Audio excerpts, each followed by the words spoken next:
Allez, c'est parti pour une nouvelle conférence sur du front-end. Cette fois-ci, on accueille Sylvain de Criteo. On peut applaudir.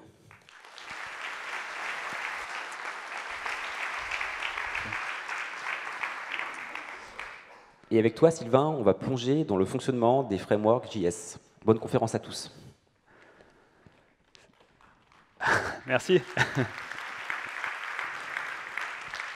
Yeah, on a la salle comble. Ça va, Nantes? Qui a mal aux cheveux ce matin? Ah, pas grand monde. Si, un peu, quand même. Qui n'est pas venu à celle de 9 h?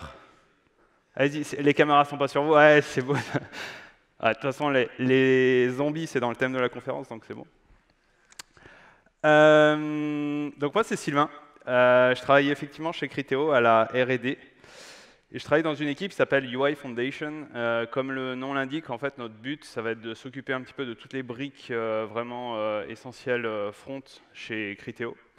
Donc on va être en charge du design system library component, donc le Angular matériel interne, si vous voulez. On va être aussi en charge de ce qu'on appelle le generic shell, qui permet de démarrer des plateformes en micro-front-end, parce qu'en fait, chez Criteo, on travaille tout en microservices et chaque équipe est propriétaire de son back-end et de son front-end. Donc voilà, tout s'intègre côté front dans du micro-front-end, et en fait, nous, on maintient le tooling qui permet de bootstrapper ça, et on gère certains shells. Comme on est aussi un peu capé côté front, on est amené à travailler ponctuellement dans des équipes pour les aider sur de l'expertise ponctuelle ou du développement front sur des équipes qui sont principalement back. Et donc ça s'appelle des voyagers ou des nomades selon la durée de l'intervention. Et donc ici, j'aimerais savoir qui est développeur front. C'est bien. C'est intéressant, ceux qui ne lèvent pas la main, c'est cool. Vous avez l'esprit ouvert, c'est top. Qui est développeur React? On m'a dit qu'il y avait beaucoup de React dans le nord-ouest. Développeur Angular? Il y a match. Vue? Ouais. Svelte? Solide? Ok. Ouais, c'est cool. Alors, le meilleur, c'est lequel? Allez-y, battez-vous. Eh ben ouais, le meilleur, c'est celui que j'utilise parce qu'il est mieux que celui des autres, etc. Blablabla. Et en fait, ce débat, il est intéressant. Alors, il n'est pas intéressant quand c'est Kevin du 69. Wow. Hop. Il n'est pas très intéressant quand c'est Kevin du 69 qui en parle. Par contre, un peu plus quand ça va être Rich Harris, donc le papa de Svelte, qui justement va poser un tweet comme ça en disant, eh ben en fait, on a un problème en front, c'est la notion de réactivité. Et alors React redessine le monde, ok. Vue, on a une espèce de wrapping de data. Svelte, en fait, on arrive à tricher et à contourner TypeScript. Angular, il y a des zones, on ne sait pas comment ça marche. Goguet, pourquoi pas. Et après, donc, sur mon fil Twitter, je voyais des messages comme ça. Vanu, le papa de Vue, qui disait « Ouais, mais alors Svelte, du coup, c'est pas vraiment du JavaScript, c'est du Svelte script. » Puis derrière, on avait Ryan Carniato de Solid qui disait « Mais en fait, React, il n'est pas du tout réactif. » Et en fait, moi, j'étais un peu comme ce petit pingouin en voyant ces tweets. Je me suis dit, là, c'est intéressant parce que c'est pas... C'est quand même des gens qui savent de quoi ils parlent, qui débattent d'un truc qui a l'air assez important. Et en fait, moi, quand j'ai ça, quand je me dis, il faut vraiment que je comprenne comment ça marche, mon but, c'est d'aller vraiment profondément au cœur des frameworks pour vraiment comprendre comment ça marche, pour déjà le comprendre moi, et après, pouvoir aller à Nantes et faire une conférence pour partager mon savoir sur ce que j'ai appris. Et aujourd'hui, on y est. Et donc, dans l'agenda, ce qu'on va voir, c'est en 1, qu'est-ce que c'est que le reactive programming? En 2, pourquoi les frameworks front en ont besoin? On va comparer comment marche cette réactivité au sein des différents frameworks. Et donc, on va essayer de comprendre un peu plus le débat qu'on a vu juste avant. Et on va faire un focus sur Angular, non pas parce que, Angular, plus parce que Angular, en fait, ils sont en train de migrer d'une façon de gérer leur réactivité vers une autre. Donc c'est un super cas d'école pour essayer de comprendre les problématiques à laquelle ils ont été confrontés et les choix qu'ils ont faits. Qu'est-ce que le reactive programming? Alors, bienvenue en 2051. Et en 2051, en fait, donc, alors, on a Paul Stowell qui, en 2010, a posé un peu ce concept de reactive programming de cette façon-là. Et en fait, en 2051, on a un langage qui s'appelle le P#. Et le P#, il a ce Destiny Operator que vous pouvez voir ici. Et en fait, donc, alors, ce qu'on dit, c'est que A prend 10, B est Destiny de A plus 1, et là, on update A, on lui met 20 comme valeur, et on a l'assertion qui est OK de dire que B égale 21, c'est-à-dire que B a automatiquement update quand A a vu une nouvelle valeur s'attribuer. Et alors ça, c'est cool, mais en fait, est-ce que c'est vraiment 2051? Ah, bon, pas pouvoir vous montrer la vidéo YouTube, c'est dommage. C'est pas grave. À votre avis, si jamais je vous dis que vos parents font du reactive programming, pour les plus jeunes, peut-être vos grands-parents même en font, que le type qui, tous les matins à 9h15, vous demande quand est-ce que vous allez finir votre tâche sur laquelle vous êtes est un expert du reactive programming, est-ce que ça vous fait penser à un logiciel en particulier? Ouais, je l'ai entendu. Effectivement, Excel. Donc la petite démo, c'était une démo qui est sur la vidéo YouTube. Vous pourrez retrouver les slides, je vais les mettre sur Twitter. C'est Microsoft Multiplan. En fait, Microsoft Multiplan, c'est la V1, en fait, c'est l'ancien nom d'Excel. Et on peut, tout le monde le sait, dire, eh ben, dans ma cellule B2, eh ben, en fait, je fais une addition de A1 et B1. Et en fait, quand je vais updater A1, automatiquement, sur ma cellule où je vais avoir mon addition, je vais avoir l'update qui va se faire. Et alors ça n'a pas été inventé par Microsoft, ça a été inventé par le premier tableur comme ça, il s'appelle Lampard, et pour le coup, il est de 1969.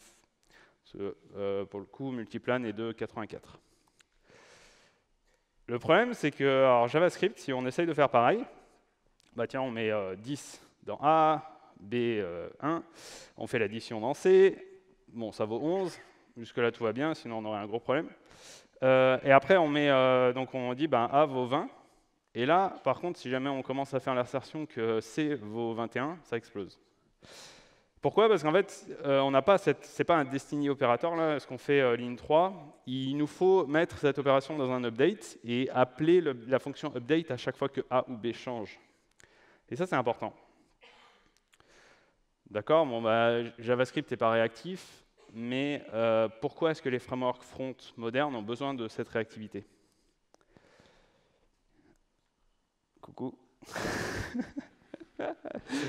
Alors, est-ce que j'ai perdu Internet? Je vais faire la solution d'urgence. Tac. Hop.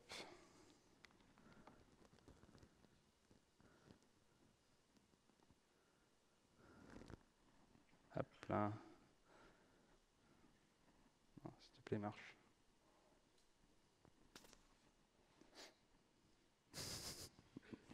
C'était pas prévu, ça. Ah, voilà. Très bien.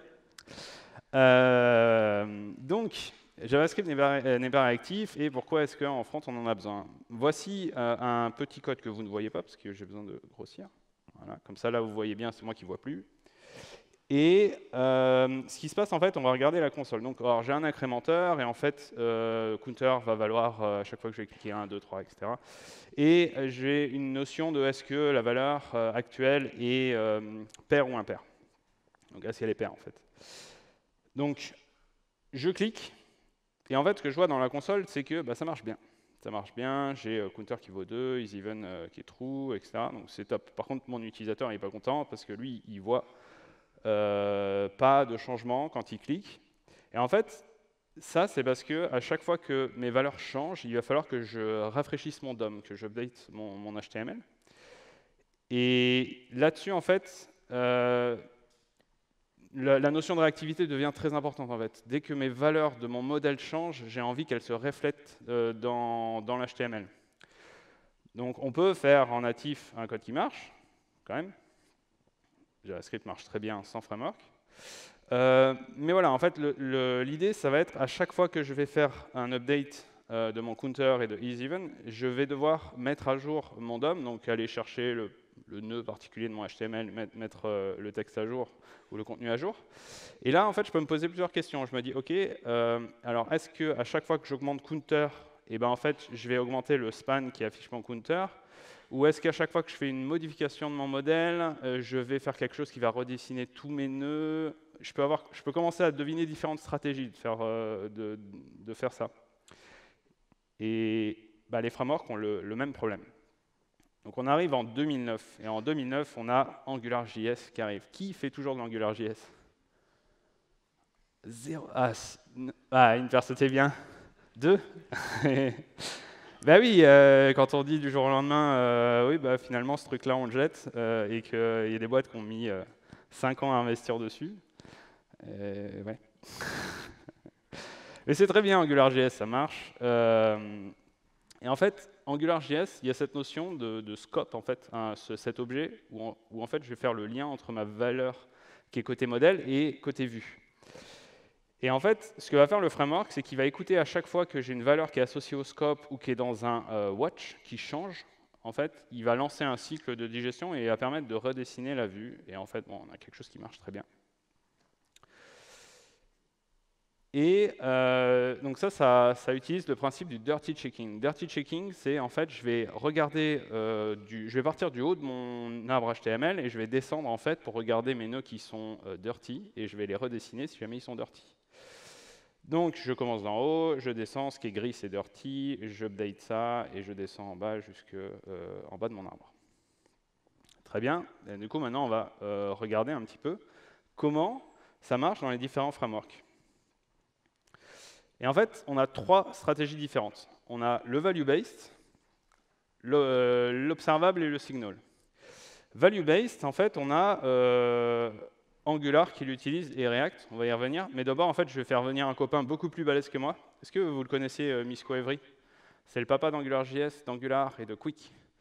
Et en fait, alors lui, quand il parle de réactivité dans les frameworks, il sait de quoi il parle. Et en fait, il explique que quand on se base sur le value-based strategy, on repose forcément sur le dirty checking. Et en fait, le principe du value-based, ça va être très simple, c'est je vais avoir mon état A, mon état B, et en fait, je vais les comparer en permanence. Du coup, mon nouvel état, je vais le comparer à mon ancien état, et c'est ce qui va me permettre en fait de mettre à jour les bons nœuds. Angular repose là-dessus, repose là-dessus. Ça dépend de la version que vous utilisez, les pratiques que vous utilisez. Et en fait, Angular, alors j'ai un code qui marche, où en fait j'ai exactement le même petit counter là.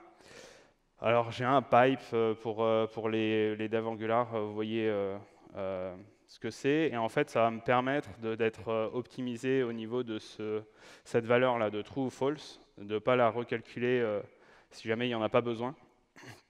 Et ce code marche, j'ai fait un counter très bien. Je suis un bon développeur Angular. Ce qui va nous intéresser, c'est la slide suivante. Donc c'est quand on compile le code. Alors ça, c'est un test d'ophtalmo. Je ne vous demande pas de me dire ce qu'il y a ligne 18. Ce qui est important en fait là-dessus, c'est que ligne 11, on a une fonction qui s'appelle template. Et en fait, elle a 2 arguments. Elle a rf et ctx. Et en fait, en fonction de la valeur de rf, on fait soit le premier bloc, soit le deuxième. Et ce que je vois, en fait, c'est que dans le premier, je retrouve un petit peu tous mes spans, tout mon texte hard-coded. Et dans la deuxième bloc, en fait, je vais voir ctx point et je vais retrouver le nom de mes variables. Donc ça, c'est assez intéressant. Je me dis, ah tiens, je reconnais un peu ce qui se passe ici. Est-ce qu'on n'aurait pas une fonction qui rend le template quand on l'appelle, en fait? C'est exactement ce qui se passe. Si jamais en fait, on rentre dans le corps d'Angular, en fait, on a ce qui s'appelle le change detection qui va être lancé. Et en fait, on a un enum qui s'appelle renderFlag rf. Et en fait, il peut avoir 2 valeurs, 1 ou 2. Et le contexte ctx, en fait, ça va être mon state. Ça va être vraiment le nouveau state avec les nouvelles valeurs. Et quand on suit un petit peu la fonction qui appelle la fonction, qui appelle la fonction, qui appelle la fonction dans le code, on tombe en fait sur une fonction qui est lancée par une chaîne qui part de la change detection, qui s'appelle execute template, et qui va en fait appeler template function avec rf et contexte, et on retombe sur la fonction qu'on a vue juste avant. Ok, alors qu'est-ce qui lance ce change detection? Et ben en fait, c'est Zone.js. Rich Harris en parlait, il disait il y a Zone.js dans Angular, on ne sait pas ce que c'est. Et effectivement, en fait, Zone.js, c'est un contexte d'exécution. Ouvrir celle-là, si jamais il ne me le met pas. Hop, on va ouvrir la console de ce code-là. Et alors, en fait, ce code, il est assez intéressant. Tac. Puis je vais vous grossir ça. Je ne sais pas si vous voyez. Hop.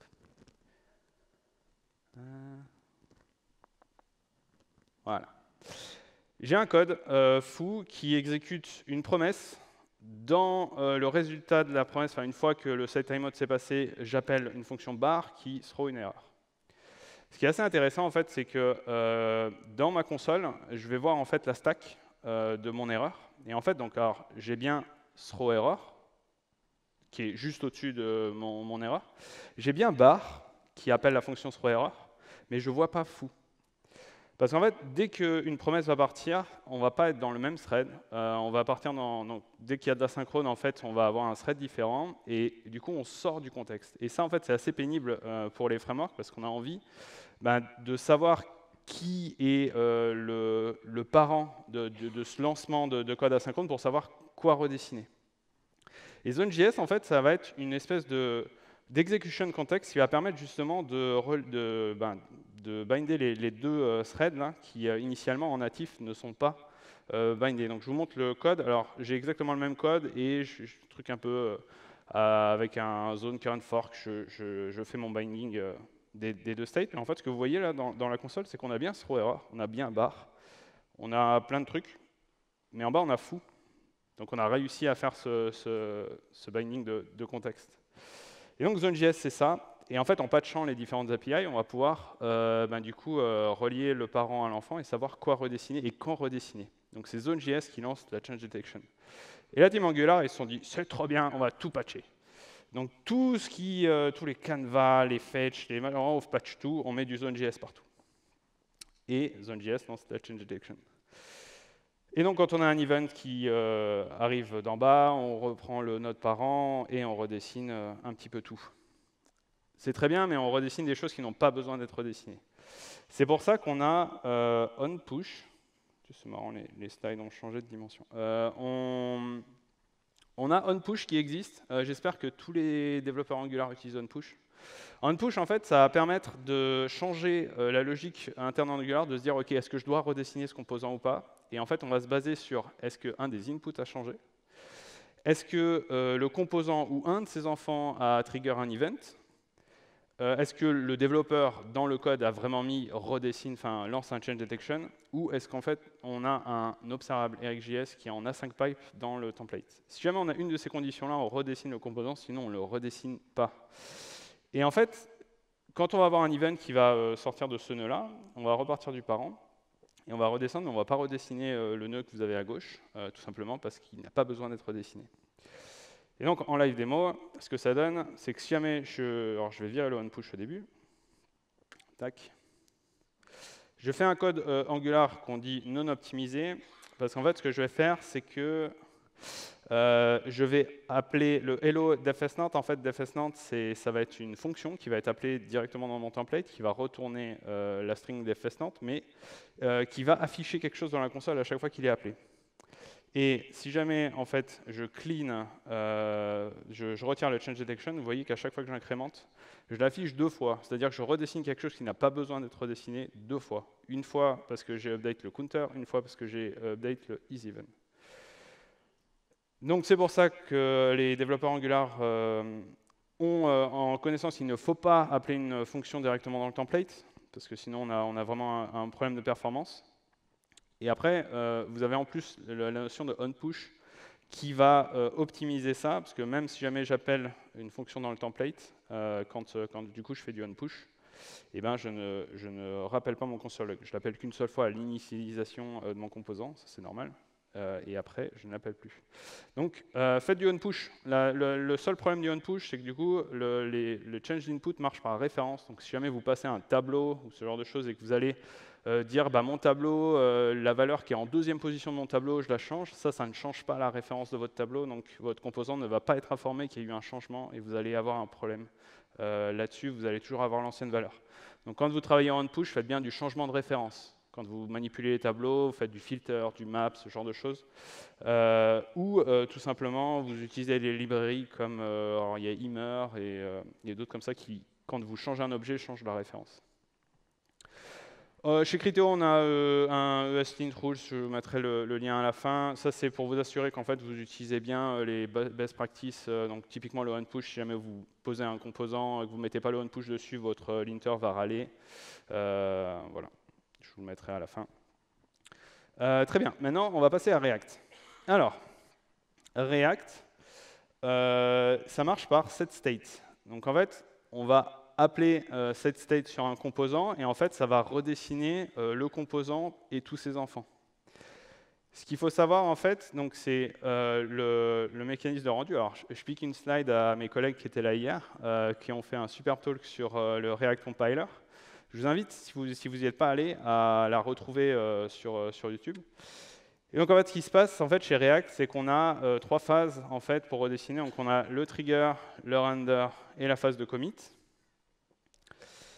Et en fait, que vous fassiez du useState ou ce genre de React Hook, derrière, ça va quand même être un setState qui va être appelé, et vous allez quand même avoir le même principe d'updater votre nœud et tous ses enfants. Donc voici un code React valide qui permet de faire le counter.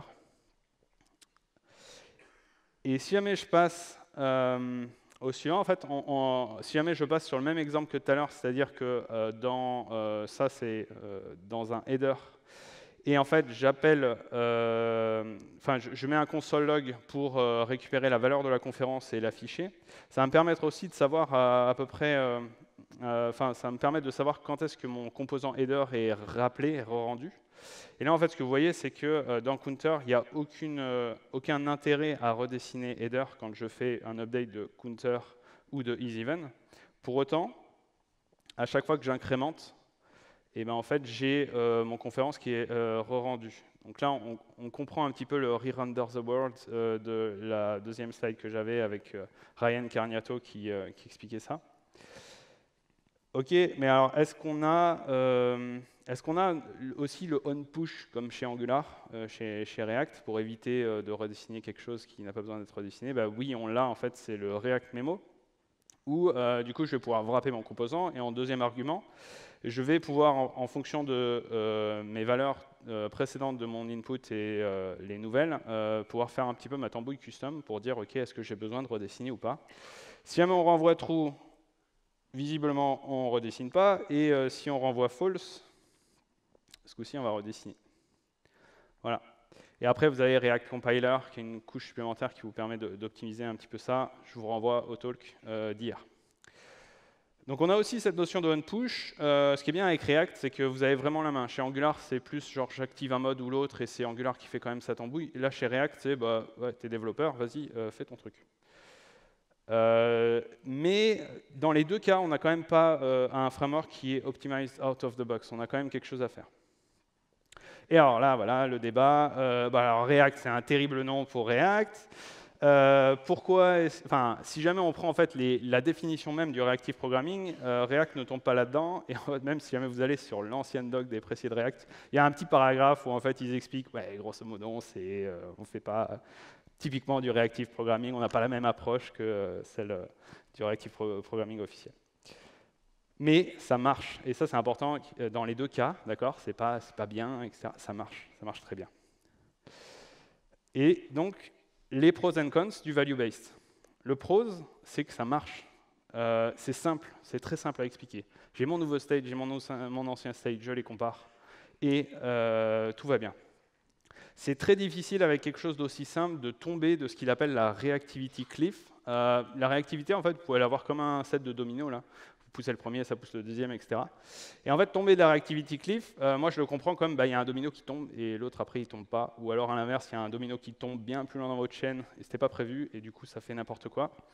Et donc en tant que développeur de framework, d'accord, pas utilisateur du framework, mais quand vous maintenez ces frameworks-là, quand vous tombez de la reactivity cliff, c'est galère. Et donc, avec ce modèle-là, c'est très facile de ne pas tomber. L'inconvénient, c'est qu'on a vu, il peut y avoir des problèmes de performance. On peut redessiner des choses qui n'ont pas besoin d'être redessinées.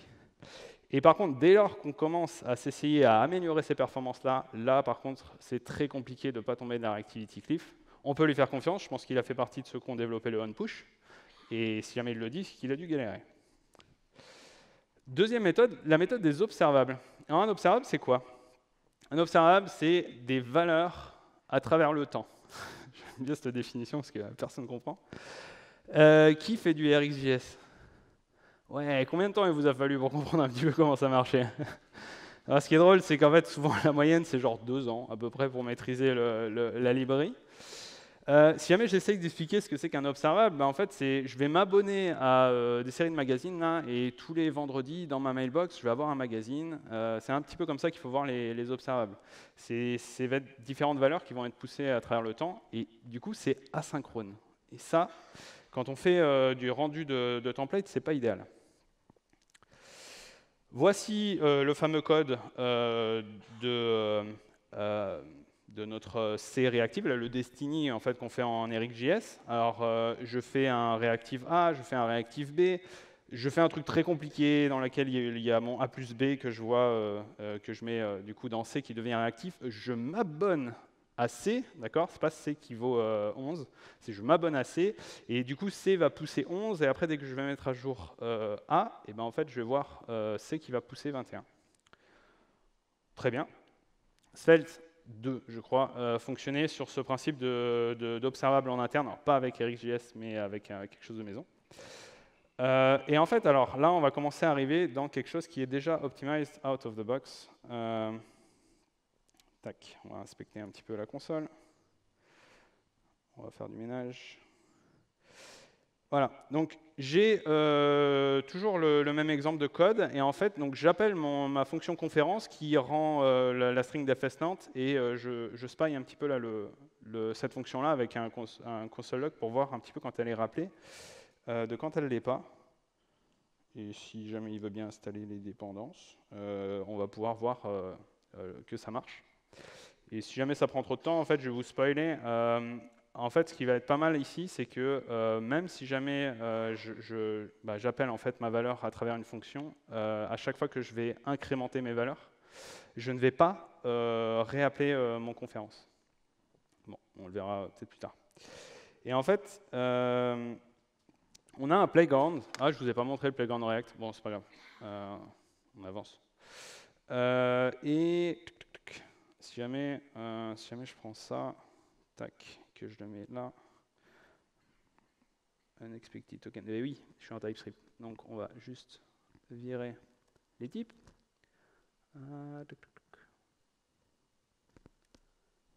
Hop là. Est-ce qu'on est bon? Il y en a encore un là. Et je crois qu'après on est pas mal. Yep. Très bien, ça marche. Et alors, ça donne quoi? Hop, un autre test d'ophtalmo. En plus, ah non, quand on grossit, ça fait n'importe quoi. Mon Dieu.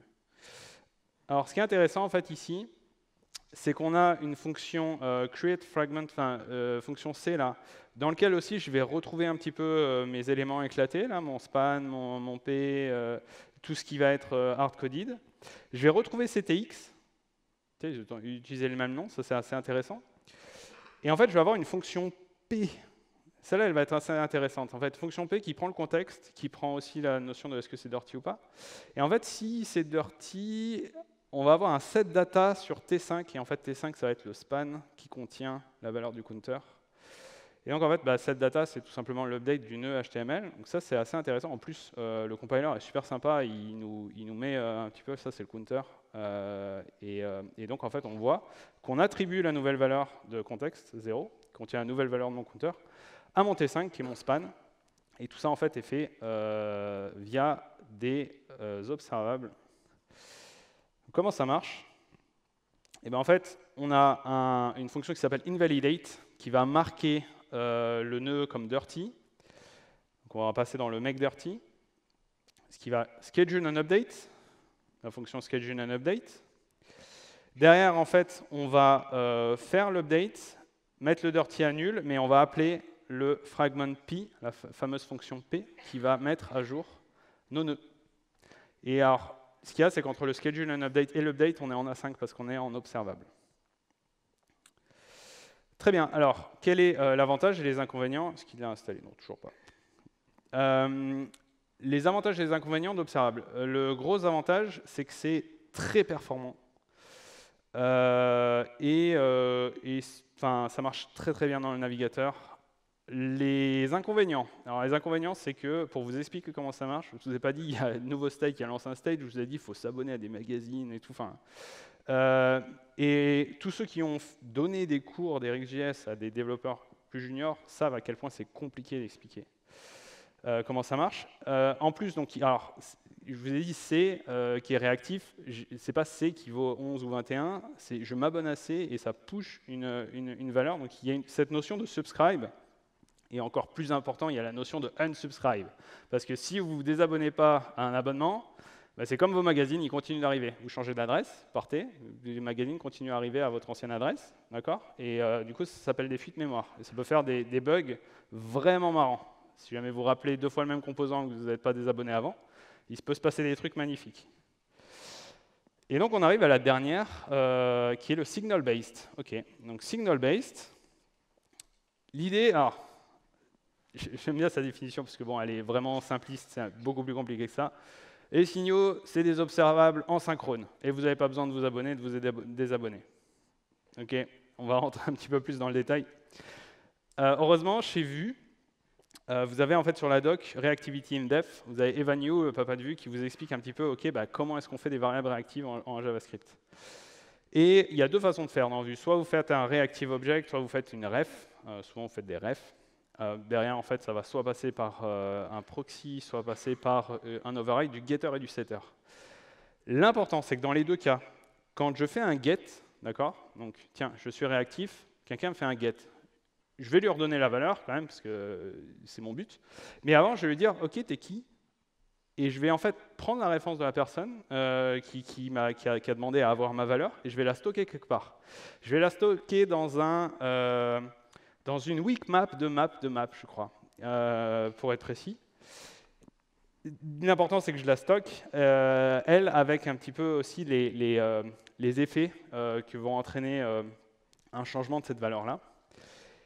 Et quand je surcharge le setter, ce coup-ci, ce que je fais, c'est que j'update la valeur. Tout va bien, ça c'est le but du setter. Mais je vais aussi aller lancer tous les effets qui ont été stockés dans la weak map.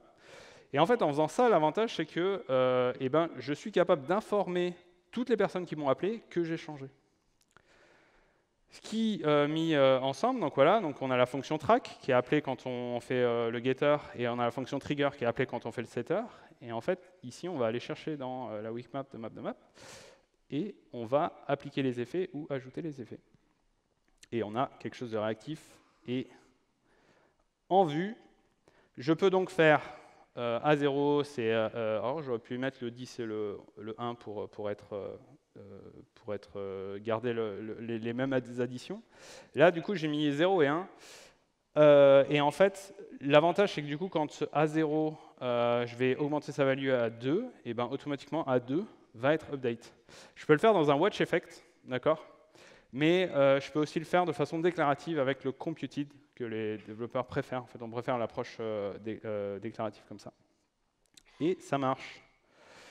Et ce qui est intéressant, c'est qu'on peut se dire, OK, est-ce qu'on ne pourrait pas appliquer ce même principe pour redessiner les nodes de mon template? Si jamais je fais un watch effect et que dedans, en fait, je mets le span de mon counter, et que en fait, ben, dans l'expression à droite, je mets la nouvelle valeur du counter, théoriquement, à chaque fois que le counter va changer, ben, le span va être update. Ce n'est pas exactement ce qui se passe dans Vue, mais c'est le principe de redessiner via des effects le template. Est-ce que ça change, ça? Ça serait bien. Bon, spoiler, hein, ça marche. Tous ceux qui font du Vue le savent. Non, voilà, il ne veut même plus rien installer. Ah si. C'est dommage, je crois que c'est la seule qui a du CSS. J'aime bien Vue. Je suis dev ouais, si, ça marche. Trop bien. Et alors, oui, non, alors ça, on s'en fout, le counter, je me doutais bien que ça marche. Mais l'avantage, c'est qu'en fait, header is mounted, c'est ce qui est appelé à chaque fois qu'on monte le composant qui contient la conférence, là, avec le console log. Et en fait, vous voyez que je le monte qu'une seule fois. Donc, je suis optimized out of the box. Et ça, c'est intéressant. Solid, je le passe, pas trop le temps. Et en fait, ça marche exactement de la même manière, sauf que c'est du JSX. Je vous invite aussi. Alors, il y a un playground. Par contre, dans le playground, il faut passer un peu du temps pour retrouver l'équivalent de la fonction P là, qui redessine le template. C'est un peu plus compliqué à la trouver, mais elle est là. Toutes les slides sont dispo. En bas, il y a tous les liens, il y a les slides de partout. Je vous invite à prendre les slides et à jouer avec. Les avantages et les inconvénients des signaux. L'avantage, c'est que c'est super performant et c'est synchrone. Et ça, on aime bien. Parce qu'en fait, dire, OK, ma valeur a changé, je vais redessiner mon template, mais je ne te dis pas quand, non, ça c'est pas. Enfin, la valeur a changé, je veux update la valeur du template, je veux redessiner mon template tout de suite. Donc, le fait que ce soit synchrone, c'est vraiment un good fit pour ce cas d'exemple. Et l'inconvénient des signaux, c'est qu'en fait, vous avez l'API, elle a des règles, et vous êtes stick to the rules. C'est vraiment l'API, elle vient comme ça, il faut l'utiliser comme ça. Et pour les devs Angular qui commencent à faire des signaux, vous allez voir que les règles de ce qu'on peut faire ou pas dans les effects, c'est pas forcément évident. Et voilà, c'est juste qu'il y a un set de règles à apprendre pour bien coder avec les signaux. Maintenant, focus sur Angular. Parce qu'en fait, Angular, ils se sont dit, on va passer de Zone.js à autre chose. Et ils passent aux signaux. Problème de réseau, c'est super fun. Donc, vous vous souvenez, à Zone.js, on patch tout. On patch tout, et en fait... Ah non, celui-là, je le voulais, par contre. Je vais essayer de le redessiner. Yes, super, je l'ai. En fait, Matteo Collina, qui est main contributor Node, il explique que si jamais vous commencez à monkey patch une API, vous avez le droit. Dès qu'il y a un problème, c'est votre faute. Et ça, en fait, l'équipe Angular, ils en étaient vraiment conscients quand ils l'ont fait. Ils se sont dit, bon, là, on fait du patching, mais bon, on est seul, quoi. Si jamais on commence à avoir un problème avec Node, eh ben, c'est notre problème. Avec Zone, pardon, pas avec Node. Et ils se sont dit, OK, ce qu'on va faire, c'est qu'on va changer ce mécanisme de réactivité. On va essayer de sortir de Zone, utiliser autre chose. Et donc, ils ont fait un RFC qui est maintenant fermé, mais ils ont demandé à tout le monde, qu'est-ce que vous voulez? Discutons ensemble. Ça, c'était assez intéressant. En fait, le RFC donc, est fermé. Vous ne pouvez pas dire, finalement, je ne veux pas les signals, je veux autre chose. Par contre, vous pouvez quand même regarder le contenu des discussions, et c'est super intéressant. Et donc, il y avait quand même des règles. L'idée, c'était de dire, en fait, on a ce besoin-là. Donc ça doit être glitch-free, on doit pouvoir faire du dependency tracking sans que ce soit trop coûteux d'un point de vue performance, etc. Et ils ont dit, voilà, on a ces différentes options. Alors soit Zone.js c'est là, on peut l'améliorer. Soit on fait du set, soit on fait React, soit on fait des signals, soit on fait grosso modo solide. Soit on a EricJS, donc on pourrait faire une sorte d'observable, un peu comme Svelte.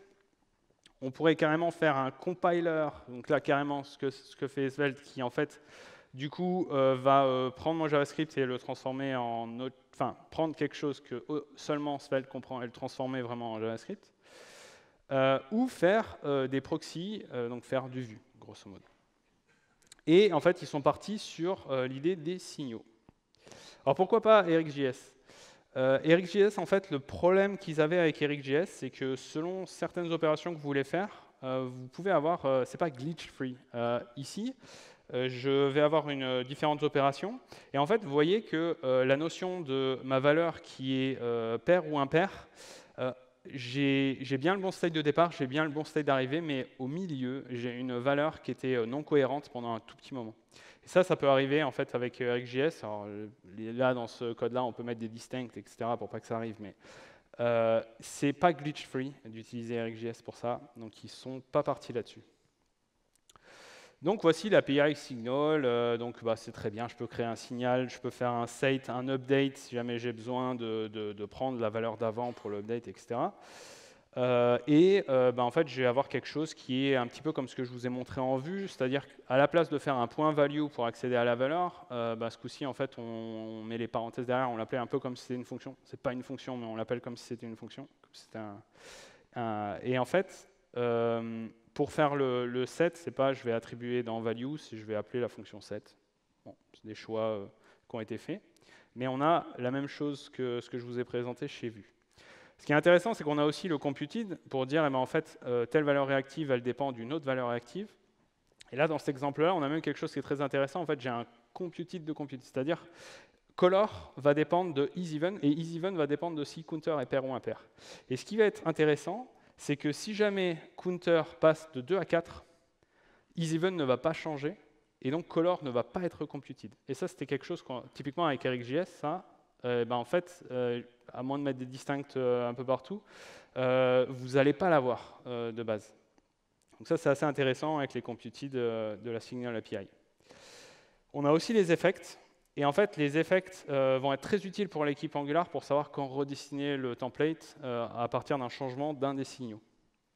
Ça arrivera un peu plus tard. Donc, ils ont fait une API pour pouvoir passer de RxJS à Signal et de Signal à RxJS. J'en profite pour dire, les signaux ne sont pas là pour remplacer RxJS sur Angular. D'accord ? Si jamais vous faisiez du RxJS pour faire des opérations synchrones, là, vous allez pouvoir passer en Signal sur toute votre chaîne RxJS. Si par contre, votre RxJS était là pour faire du asynchrone, ce qui est le but de RxJS à la base, des observables, vous allez quand même garder du RxJS, d'accord? Pour tout ce qui est event, pour tout ce qui est ce genre de choses asynchrones, ça va toujours être en RxJS. Par contre, dès lors que je passe sur une partie qui est synchrone, jusqu'au bout, jusqu'au template, là, je vais pouvoir faire un toSignal pour pouvoir manipuler des signaux, ce qui est beaucoup plus simple. Alors, moi, le premier truc que j'ai vu quand j'ai vu l'API, je me suis dit, mais en fait, moi, ce que je veux, c'est à partir d'une variable réactive, je veux pouvoir appeler mon backend, récupérer la valeur et la mettre dans un signal. Et ça, en fait, j'ai fait une PR sur Angular. Et en fait, Alex de la core team m'a dit, non, nous, on ne veut pas mettre d'asynchrone dans les signaux, on ne veut pas. Donc, la façon de faire, c'est toujours de faire ça, là. Ce product, c'est un toSignal, toObservable de mon ID, pipe, j'appelle mon backend, et après, du coup, je fais un toSignal sur tout le bloc pour en faire un signal. Moi, je me suis dit, ouais, c'est pas ouf. Je vais faire quand même un truc qui utilise un effect sous le capot, qui se désabonne quand il faut, etc. Je l'ai appelé computed async.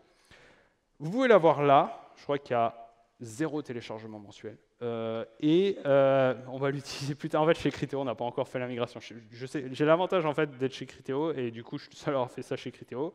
Donc, elle sera utilisée cette librairie, c'est sûr. Après, vous avez Enea, qui est Google Developer Expert, qui fait NX Extension, Angular Extension, NG Extension, je ne sais plus, une librairie qui est très utilisée, qui a aussi computed async. On ne l'a pas fait de la même façon. Moi, par contre, je gère aussi les promesses et les valeurs synchrones. Lui, je ne crois pas. Alors, depuis la version 18, 19, 18, vous avez en fait alors, c'est possible de le faire en 17, mais le nom était dégueulasse, il fallait mettre des « avec une tumeur devant pour pouvoir le faire. C'était expérimental. Mais je peux en fait dire, n'utilise plus Zone.js, utilise en fait, base-toi sur les signaux pour lancer le change detection qui va quand même regarder en haut du node et qui va descendre. D'accord ? Donc ça existe depuis la version 18. Je vous invite à le faire. Et en fait, c'est très important d'utiliser le on-push quand vous faites ça. Enfin, grosso modo, si vous utilisez déjà le on-push, si vous êtes déjà sur les best practices, normalement, tout devrait bien se passer. Par contre, tout ce qui va être set timeout ou ce genre de choses, du coup, ça ne va plus être patché. Donc, vous n'allez plus avoir des redessiner sur des set timeout. Donc, il va falloir. Je vous invite quand même à passer dessus pour un peu voir l'étendue des dégâts qu'il va falloir fixer pour que ça marche en zoneless. Même si c'est expérimental, ne le poussez pas en production, même si jamais Angular, ils sont très prudents, ils disent ça c'est expérimental, mais grosso modo, quand ils le release en expérimental, ça change très rarement avant d'être stable. Pour autant, expérimental, donc pas production. Mais faites-le quand même sur une branche pour juste voir si tout va bien, quoi. Et ce qui n'est pas encore arrivé et qui arrivera bientôt, c'est encore un paramètre dans un décorateur de composants qui va devenir true by default et qui va après être silencieux parce que vous n'aurez plus besoin de le mettre. Ça va arriver. Et ça devait arriver et du coup ça prend un peu de temps parce qu'on peut se douter que c'est un peu plus compliqué à faire. Là, l'idée, c'est pas quand un signal change, je vais lancer le change detection tout en haut de mon DOM et tout redessiner. Ici, quand le signal change, en fait, je vais regarder dans mon composant, où est le signal qui a changé, et redessiner que cette partie-là. Je ne redessine pas que le nœud, le span qui a changé, je redessine la view associée la view de plus haut niveau associée à ce signal. Donc une vue, c'est soit tout mon template de composants, soit c'est le contenu d'un ngFor, soit c'est le contenu d'un ngIf, grosso modo, ou d'un if si vous êtes en template avec la nouvelle syntaxe en control flow. Ça va arriver bientôt, et puis après, quand ce composant sera, quand ce paramètre-là deviendra true by default, et du coup vous n'aurez plus besoin de le mettre, ils auront fait leur changement, et on sera sur le Angular Renaissance, comme ils l'appellent. Merci.